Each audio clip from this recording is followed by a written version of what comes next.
आप देख रहे हैं सौगंध टीवी, सौगंध वतन की। माउंट एवरेस्ट की चोटी पर पहुंचने वाली पहली जर्मन महिला थी। दुर्भाग्य से वह वहां पर मरने वाली भी पहली महिला बनी। ये कहानी है 29 वर्षीय जर्मन महिला हनेलोर शमताज की, जिसने अपने पति के साथ साल 1979 में प्रसिद्ध पर्वत पर चढ़ाई की थी। लेकिन जहां हनेलोर शमताज की मौत हो गई, जबकि हिमालय पर हुए इस हादसे में उसका पति बच गया। शमताज के शव ने कई वर्षों तक ऊपर जाने वाले रास्तों में से एक को बचाए रखा, जब तक कि तेज हवा में वह खाई में नहीं गिर गई। हनेलोर और उनके पति गेरहार्ड दोनों अनुभवी पर्वतारोही थे, जिन्होंने कई चुनौतीपूर्ण चोटियों पर चढ़ाई की थी। साल 1979 में उन्होंने माउंट एवरेस्ट को फतेह करने का फैसला किया। वे अपने ग्रुप के साथ क्लासिक दक्षिणी मार्ग से टॉप पर गए, जिसमें से 6 अन्य पर्वतारोही और 5 शेरपा शामिल थे।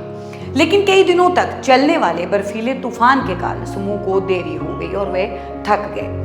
वे 2 शिविरों में विभाजित हो गए। हनेलोर और अन्य पर्वतारोही 2 शेरपाओं के साथ रहे, जबकि गेरहार्ड 3 शेरपाओं के साथ एक समूह में थे।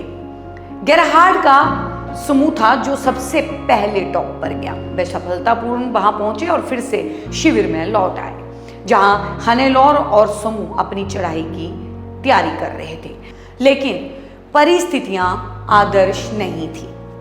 गेरहार्ड ने अपनी पत्नी को चढ़ाई छोड़ने के लिए मनाया, लेकिन वह अपनी जिद पर अड़ी रही।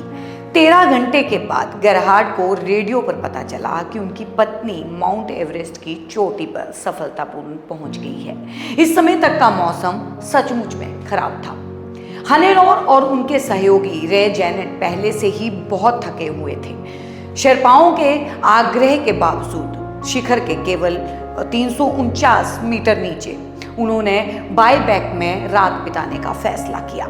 जेनेट जल्द ही हाइपोथर्मिया का शिकार हो गई। हनेलोर उसकी मौत से सदमे में थी और उसने आगे बढ़ने का फैसला किया, लेकिन उसके लिए भी बहुत देर हो चुकी थी। वह आराम करने के लिए बैठ गई, एक शेरपा से पानी मांगा और मर गई। ऐसा माना जाता है कि वह आराम करने के लिए रुकी और अपने बैकपैक के सामने झुक गई, जिसके बाद उसका शरीर इस असामान्य तरीके से झुक रहा था। एवरेस्ट पर आराम या झपकी के दौरान मौतें होना आम बात लगती है। व्यक्ति सो जाता है और फिर कभी नहीं उठता। उसकी शरीर बैठी हुई स्थिति में स्थिर था, उसकी आंखें खुली हुई थी और उसके बाल हवा में उड़ रहे थे। शेरपाओं में से एक उसके साथ रहा और ठंड के कारण उसके सभी पैर की उंगलियां बर्बाद हो गई। 1984 में पुलिस इंस्पेक्टर योगेंद्र बहादुर थापा और शेरपा आंग दोरजे की नेपाली पुलिस अभियान के दौरान हनेलोर के शव को बरामद करने की कोशिश के दौरान मौत हो गई। कई वर्षों तक हनेलोर के अवशेषों को दक्षिणी मार्ग से एवरेस्ट पर चढ़ने का प्रयास करने वाले किसी भी व्यक्ति द्वारा देखा जा सकता था, जब तक कि हवा ने अंततः हनेलोर शमताज के अंतिम अवशेषों को किनारे और कांगशुंग फेस के नीचे नहीं धकेल दिया।